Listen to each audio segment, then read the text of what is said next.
Hi, everyone. Dr. Downing here to talk about essential writing assignments in journalism class. So let me share my screen and move things around where I want them and then dive in. Okay, so the reason I'm starting with D2L is because I want to remind the class where the link is to the Google folder, the shared folder. So we go to journalism, we go to content, and until you have it bookmarked, it's here, linked to the Google folder. Again, that's syllabus, timeline, link to the Google folder. And this should,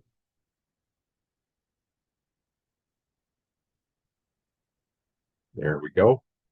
I'm going to go back then to D2L and get rid of that. And now we're into the folder for journalism class, spring 2026, journalism one.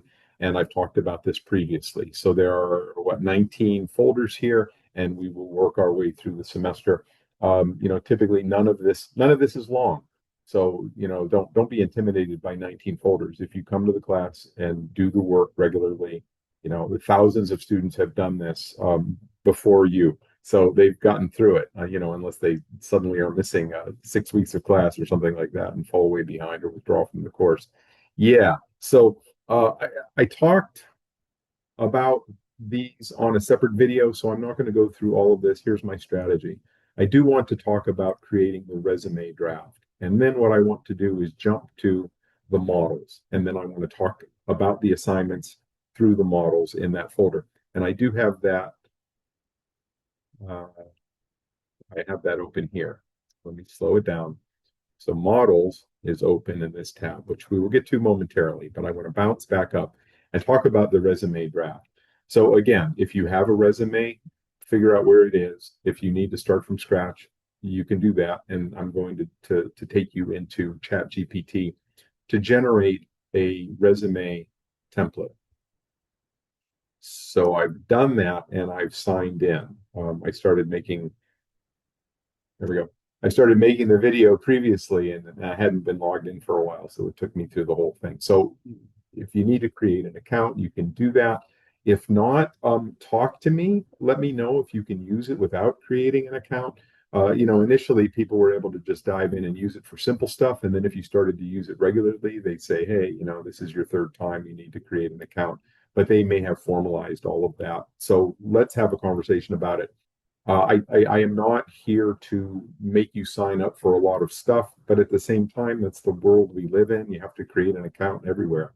So that one of the tips that I can give you is if you have an email address, like a Google Gmail address, keep your primary one and then create a second one and add what I did is add a number. So I had the part of my name at the beginning before the ampersand, and I just added a one there. And then every time I sign up for an account, all the junk mail goes to that. So I don't have to contend with it all the time. It's easy enough to create, and all you need to do is check it every once in a while, see what's out there. It's mostly going to be junk. So, work smarter, not harder. Anyway, I'm in Chat GPT here. Um, we'll talk about AI going forward, right? You may know this about me, you may not. I am a former professional technical writer and journalist. So I wrote about technology. And so, I've been in the rooms with the people. Um, I've been to San Jose, I don't know, 5 or 6 times, and Vegas like 7 or 8 times, going to various conferences all over the place: Denver, Chicago, Toronto, Boston, Washington, D.C. Writing about computer mass storage and then fiber optic networking and portable design relating to cell phones and the development of Bluetooth and those kinds of things. I don't want to go down a deep rabbit hole on that, but that's part of my background. So I think that I need to be in conversation with AI to see exactly what it is and what it's capable of. And my conclusions there is it is a tool. My conclusions for today. It's certainly going to improve, but at its base, it is an aggregator. It is a researcher. It is able to quickly draw upon and retain information from numerous sources. Now, one of the problems is it'll never be greater than the sum total of its sources. It can't think outside the box. And Gemini have actually had conversations about that very thing, and it admits I can only do what I know, kind of thing. Now, you may say, well, the professor's using ChatGPT for class. Yeah, but I'm not putting my name on the outcome. So what I'm teaching you here is to use the tool as a tool. Create a resume template for job applications. Sure.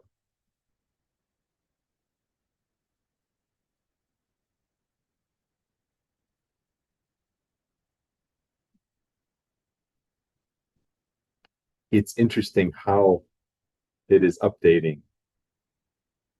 I was pausing at the beginning. So then you can copy this, copy and paste it into, on the Google Drive, your resume draft, which you will create. So I'll show you how to do that.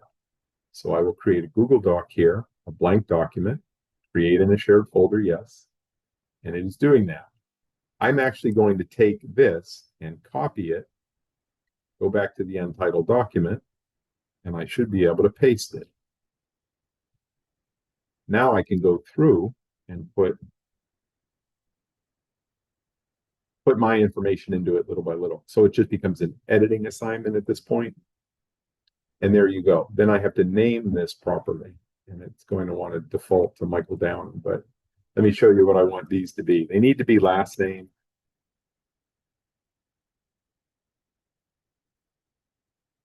Last name, comma space, first name, comma space, whatever the assignment is in this class. It's across everything. I need it to be exactly that way because I look at so much student writing that you don't want to be in a position where you've given me like my document or just the word resume and I'm trying to figure out who you are so I can give you the grade, the points. Don't do that to me. Make my life easy so I can sort this material by last name and follow. You see what I'm saying? It's urgent for me because I look at so much stuff. So one of the things I was pausing on, and we can modify margins. The margins look a little wacky here, so I can go into, actually it's file, page setup. It looks like everything is 1-inch margins, but there's weirdness going on here. It's not, oh, it's 23-point font for that. One of the things you can do is you can make it all the same, or you can keep it. I mean, yeah, you can paste it into Word and then put the Word file in. Let's not worry about that right now. My goal is to get all of you with a functioning resume, and then you can make it pretty over time. One of the things I think is interesting here is it says city and state. Bravo. These models used to have address, and I used to tell my students, don't put your address on your resume. Don't worry about that. You can put city and state and a phone number, and I discourage even phone number. Reason being, once you create that resume and put it into the world, you really want anybody who takes a look at it to have your name and your phone number there. This isn't like the old days with a landline. So the way I teach it is no, city and state, an email address that you check all the time, and then your LinkedIn portfolio. It says optional, but I would put your LinkedIn because we're going to create them for this class. So this should be a link, and it should take me right to your LinkedIn account. And this should be a link, and it should open up my email client and allow me to send you an email. Professional summary or career objective. You can use either. Don't use both. Yeah. And it's a concise 2 to 3 sentence overview highlighting your experience, key skills, and career goals. 2 to 3 sentences. I don't even know that you need to do that much. But one of the things that I think is very effective, and you should work with, this is a part of the assignment in class on the day that we do it, you should all have a very clear career objective. Here's why. First of all, I'll get to the why in a moment. It needs to be short. So let us know to pursue a career in editing and publishing, in technical writing, in biological sciences, and what else do we have on campus, right? Business, accounting, psychology, to pursue a career as a therapist. If you want to add advanced degrees, like you want to get your master's degree or a PhD or something like that, you can do that as well. But that single succinct sentence is so important. I have actually, I think that the CDC, the Career Development Center, has changed things up a bit, and they try to stay on top of the latest thing. So for a while, they were telling students to not put the career objective here. And the reason I'm changing the language to career objective, I mean, professional summary. If you're a college student, you don't have a professional summary yet, but you can talk about your career goals. Steal my language here, even if, right? So if you see me doing something here and you say, oh, that's a good way to put it, I want to use that, please do. I'm giving you permission. And this is not like I'm not writing anything creative here. This is just basic stuff. Uh, right. So I was talking to I was looking at the CDC, and I have communicated with them. We've worked together here. The point I'm trying to make is they were advising students not to put career goals in here. Thusly, and doing something like this. But here's the problem. If you don't have a professional background, I can't figure out, like professional experience down here, I can't figure out what it is you're trying to be.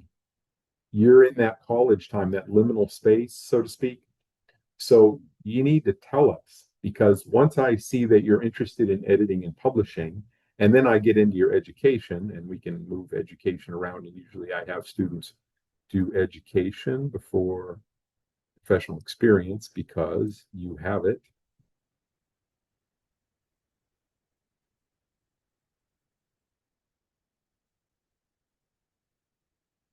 And the lines, I mean, you can keep the lines. One of the things I teach is that, right, an awareness of that.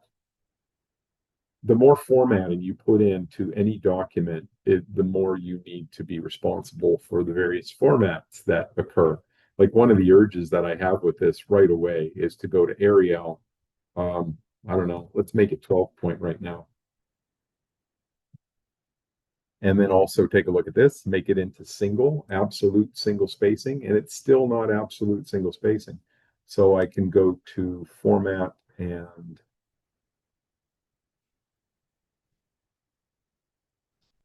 I got to get my brain custom spacing. There it is. Format, line and paragraph spacing, and custom spacing. Yeah, I've been on break too. So if you wanted an absolute single spacing, you go here and you go, I think it's 0, 0 or 1, 1. Does it need to be a 1? Let's take a look. No, there it goes, 0, 0, right? Sometimes they have rules where you have to make it 1. What you're seeing here now with me is I'm taking control of this document, and I like it better now. I don't know that I like those lines. I'll keep them for now, but if I want to make my name larger, I can. If I want to center it, I can. If I want to center this line, I can do that as well.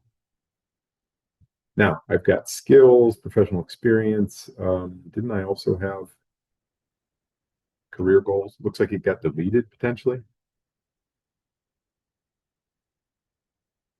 I can add that easily enough to obtain, pursue a career.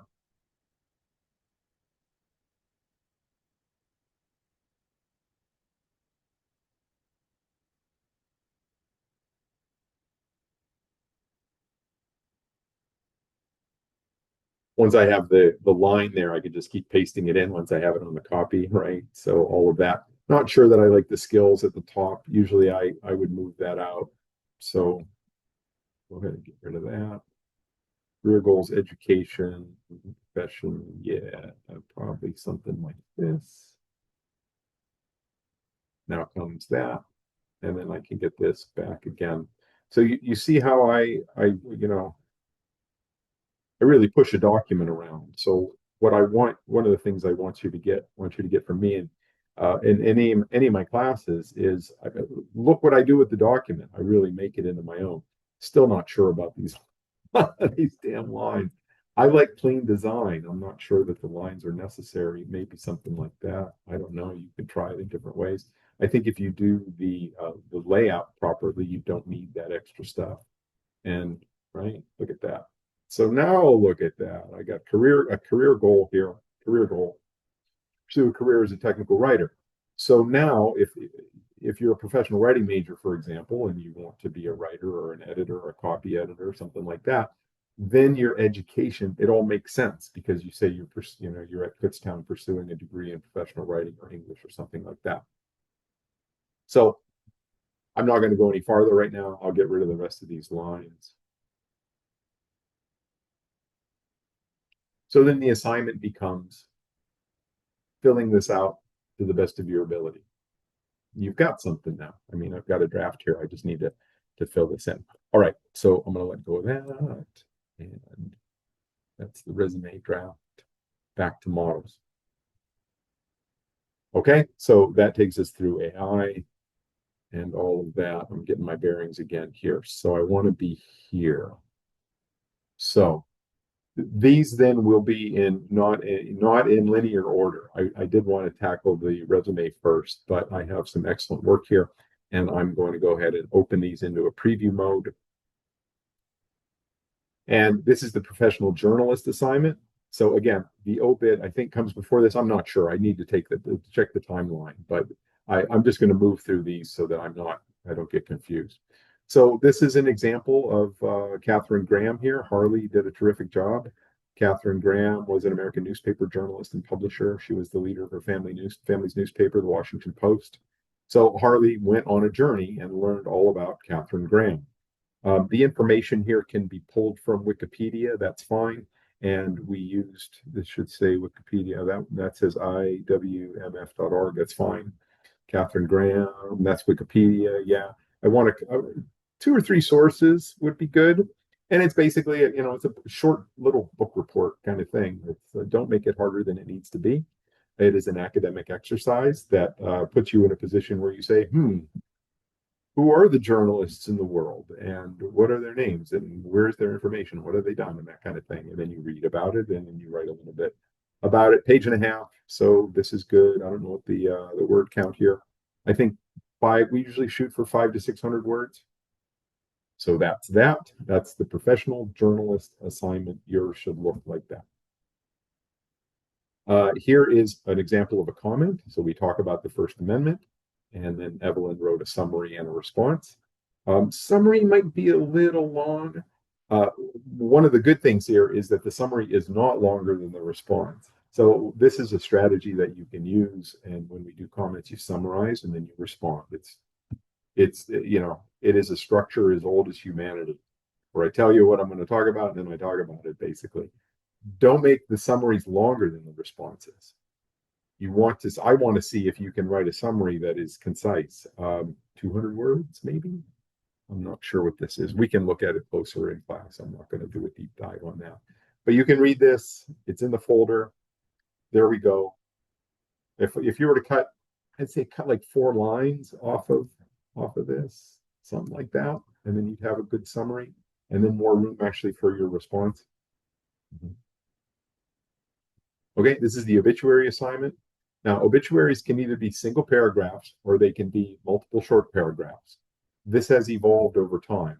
Once upon a time, in the early days of the internet, they would come out as just single blocks of text. But then the internet has aligned itself more with journalistic style, which uses short paragraphs. And I'll show you this again and again and again. So I want you to break the habit. Don't come into this class and be writing research paper paragraphs that are, 500 words long. You want to follow Chloe's assignment here. You'll notice also that, hey, let me get into this. Chloe, there we go.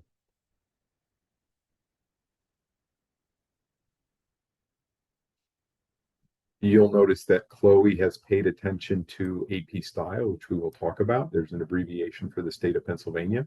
When it is city and state, it is a capital P, small a period. I would like to see that in all your work. New Jersey is a weird thing. We'll look it up.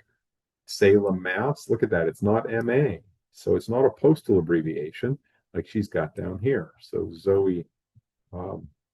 Chloe very much listens to the instructions and then incorporates them into the work. So it's beautiful here. So the reason it's different here is because you have a postal address. So it becomes capital P, capital A.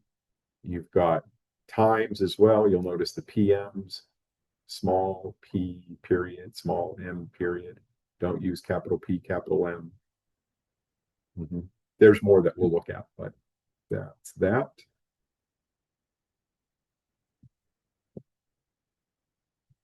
Here's the first page of my resume, which I just tossed in here so that we can talk about, specifics if we need to. Layout, uh, visual hierarchies, visual navigation methods. You see, I don't use all those lines. I try to make it pop. So rather than a line, I'm going to do things differently. So yeah, I've got a lot of background in design, desktop publishing. This is a hard news story. So Alpha Sigma Tau fundraiser benefits Women for Women. Rita's event raises $230. This is the byline. Beautiful. Headline, subhead. We'll talk about this in detail. There's a byline here. It's like there's an extra gap between by and Antonio. It's not the end of the world, but it catches my eye. And using AP style here. Good. Using AP style here.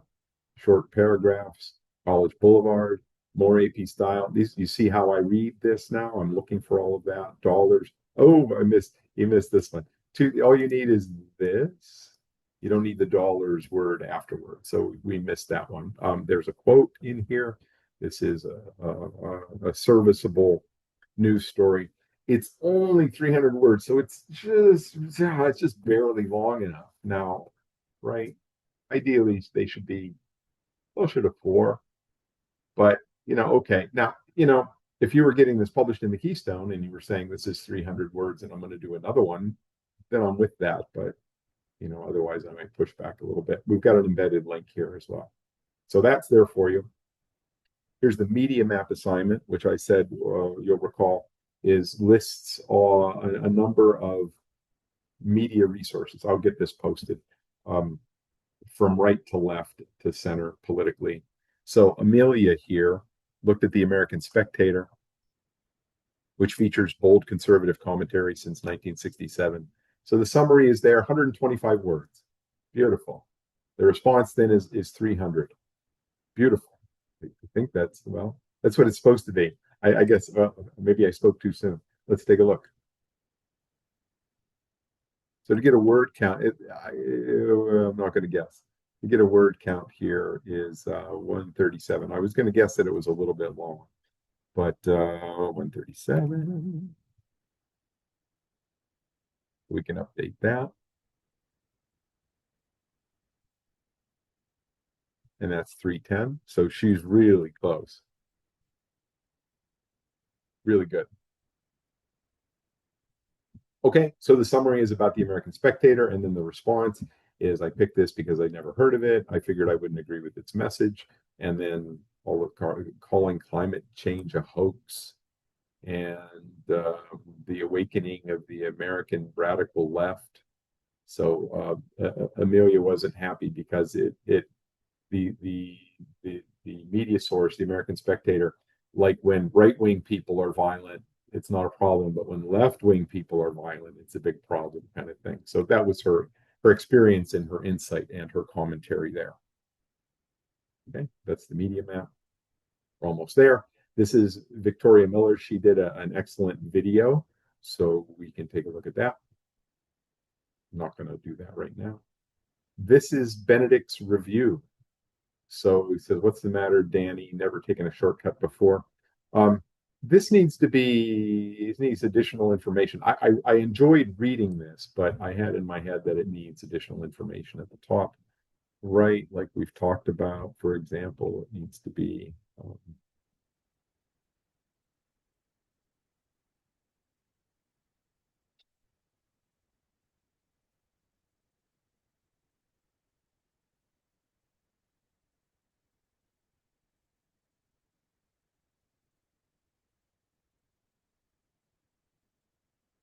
and then we'll do a word count.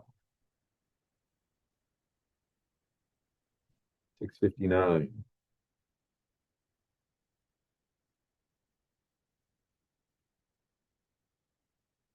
Spoilers ahead, that's fine. Typically reviews have this. Hot buzz.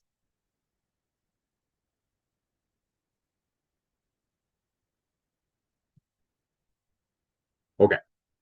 So Benedict's a good writer, and I think what happened is he got into it, and so he wrote the thing and then didn't go back and put the information at the top like we normally do. So sometimes it's good for you to watch me work so that you can see. And I appreciate your patience as we go through this.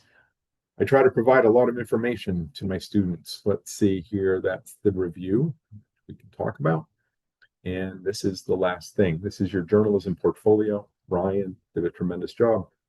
And you just copy everything that you've written in class, you copy and paste into this, and we create a PDF. So here's Ryan's first comment on the First Amendment. Second, on Charlie Kirk. We talked about that last semester. And so Ryan is one of these students that wrote pretty long summaries. Now, okay, you're trying to get the words out. That's good, and you can keep it, but I would also suggest that as part of this, try to prune it down a bit. I can show you the tricks. I mean, what we can do is we can copy this whole thing and paste it and then shrink it. I mean, it's a good exercise. All right. I'm always teaching. All right, here's the pro journalist assignment that Ryan did, Frank Saravalli. Here's the obituary assignment. See that? Here's another comment, AI in the future of journalism.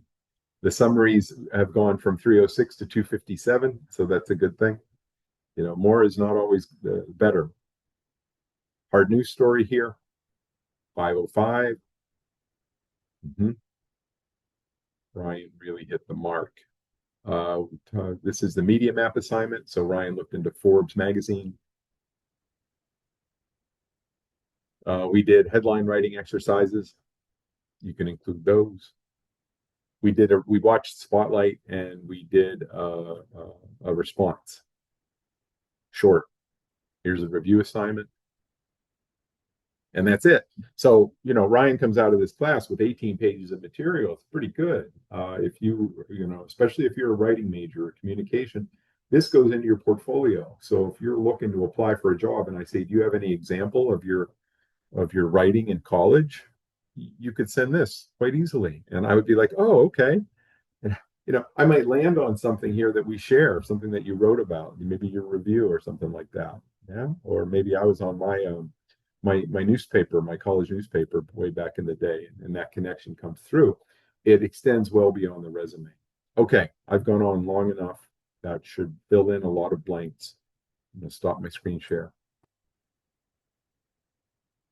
Stop the recording. See you soon.